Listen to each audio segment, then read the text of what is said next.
Salam sejahtera dan bahagia bagi setiap Bapak Ibu guru yang hebat dan bersemangat. Saya Gini Frederika, calon guru penggerak angkatan 7 dari SD Kalamkus Pekanbaru. Kali ini saya akan menjelaskan tentang tugas modul mengenai koneksi antar materi refleksi dan kesimpulan pemikiran Ki Hajar Dewantara. Berikut ada 3 pertanyaan pemantik dalam membuat kesimpulan dan refleksi terhadap pemikiran-pemikiran Ki Hajar Dewantara. Yang pertama adalah apa yang Anda percaya tentang murid dan pembelajaran di kelas sebelum Anda mempelajari modul 1.1. Sebelum mempelajari konsep pendidikan menurut pemikiran Ki Hajar Dewantara, saya masih menganggap bahwa siswa itu bagai selembar kertas kosong dan pendidik bertugas untuk menulisnya. Saya masih sering berpikir dengan memberikan banyak materi dan menuntaskan materi sesuai dengan tujuan atau target, itu adalah sebuah pencapaian yang bagus dalam pembelajaran. Tidak jarang karena fokus mencapai hal tersebut, saya mengabaikan perasaan anak, potensi, bakat, minat yang mereka miliki. Selain itu, saya juga sering menuntut anak untuk menguasai pelajaran dan mendapat nilai di atas standar. Sebelumnya saya juga menerapkan pembelajaran berpusat pada guru. Sumber utama di kelas adalah guru dan siswa harus mengikuti perintah guru. Sehingga dalam melaksanakan kegiatan belajar dan mengajar di kelas, saya masih kesulitan menciptakan pembelajaran yang berpihak kepada anak. Dan sebelumnya dalam pembelajaran saya merasa berhasil jika peserta didik mendapatkan nilai kognitif di atas KKM. Saya masih berpikir bahwa hasil akhir adalah yang paling penting daripada proses peserta didik di dalam belajar. Oleh karena itu, kadang-kadang muncul pemikiran bahwa anak yang pintar adalah anak yang memperoleh nilai yang bagus, sedangkan anak yang nilainya di bawah KKM tidak demikian.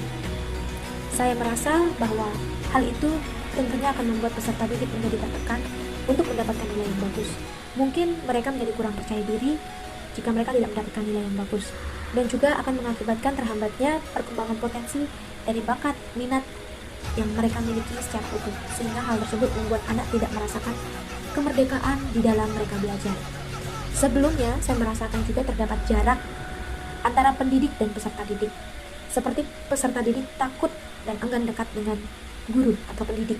Hal ini disebabkan karena kurangnya kedekatan emosional antara pendidik dengan peserta didik. Kurangnya ikatan tersebut membuat kurang terbangunnya penanaman nilai-nilai kebenaran dan karakter dengan baik. Untuk mengkondisikan anak di semua kelas agar tertib, disiplin, dan bertanggung jawab dalam mengikuti pembelajaran, kadang-kadang saya menggunakan ancaman, kemarahan, dan juga hukuman. Pertanyaan yang kedua adalah apa yang berubah dari pemikiran atau perilaku Anda setelah mempelajari modul ini? Setelah mempelajari modul dan mengikuti pendidikan guru penggerak ini, saya banyak belajar tentang pendidikan menurut pemikiran Ki Hajar Dewantara. Yang pertama, pendidikan yang memerdekakan, yang kedua, pendidikan yang menuntun, dan yang ketiga, pendidikan sesuai dengan kodrat alam dan kodrat zaman.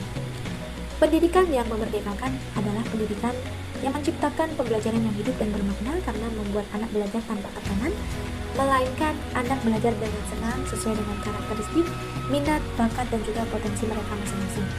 Di sini peran pendidik adalah mendesain pembelajaran dan melayani semua kebutuhan metode pembelajaran anak yang berbeda-beda atau berorientasi kepada anak.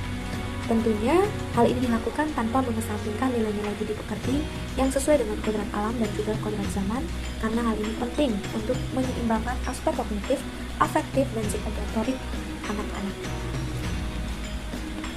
Yang kedua adalah pendidikan yang menuntun. Saya menyadari bahwa sebagai pendidik, saya tidak bisa memaksakan kehendak untuk diikuti oleh setiap anak. Memberikan berbagai materi tanpa memperhatikan kemampuan, minat, bakat yang dimiliki oleh anak dapat membuat mereka tertekan dalam belajar. Pendidik harus mampu menuntun anak sesuai dengan bakat, minat, dan potensi mereka, karena pendidik adalah pamong. Pendidik bagaikan gembala yang baik yang menuntun dan memahami setiap keunikan domba-dombanya atau gembalaannya. Pendidik adalah role model yang selalu dilihat dan ditiru oleh setiap anak didik. Untuk itu saya harus menjadi teladan yang baik bagi anak dalam penanaman budi pekerti serta menjadi pendidik yang sesuai dengan filosofi pendidikan Ki Hajar Dewantara, yaitu pembangunan budi pekerti yang berfokus pada proses bukan hasil. Yang ketiga adalah pendidikan sesuai kodrat alam dan kodrat zaman. Saya semakin sadar dan paham bahwa sesungguhnya setiap anak itu diciptakan Tuhan dengan keunikan masing-masing. Setiap anak sudah memiliki tulisannya sendiri.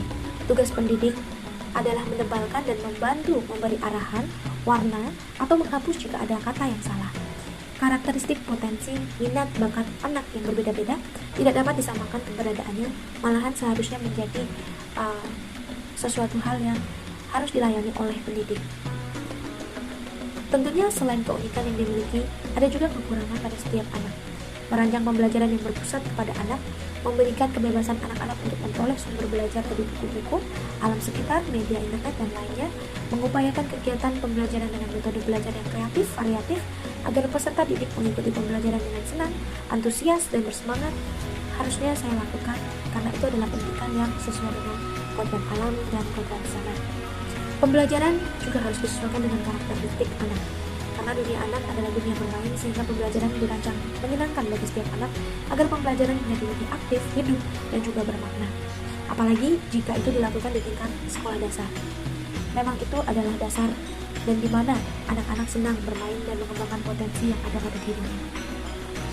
Sebagai pendidik, saya yakin dan percaya bahwa dengan memberikan kepercayaan, arahan, kesempatan, atau berkreasi, mengeksplor diri, dan menggali potensi sesuai minat dan bakat mereka, maka mereka akan mencapai keselamatan dan kebahagiaan belajar pada tingkat tertinggi setiap mereka. Pertanyaan yang ketiga adalah, apa yang dapat segera Anda terapkan lebih baik agar kelas Anda mencerminkan pemikiran dari Ki Hajat Dewantara? Saya berusaha menjadi teladan dalam segala laku dan perkataan bagi setiap peserta didik. Saya berusaha untuk merancang pembelajaran yang berpusat kepada anak, membuat pembelajaran menyenangkan dan mudah dimengerti anak-anak. Saya berusaha memfasilitasi anak dalam mengembangkan potensi mereka sesuai dengan minat, bakat mereka, memberikan mereka kebebasan agar mereka bisa mengerjakan tugas sesuai dengan bakat dan minat yang mereka miliki.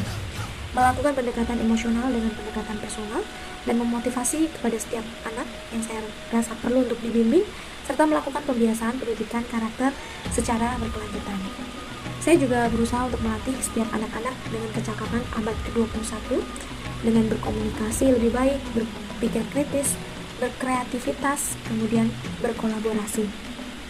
Sebagai guru yang bertugas sebagai orang tua di sekolah juga, saya coba mengenali karakter setiap anak saya dan latar belakang mereka, mencoba menjalin komunikasi yang baik dengan anak-anak tersebut dan juga orang tua.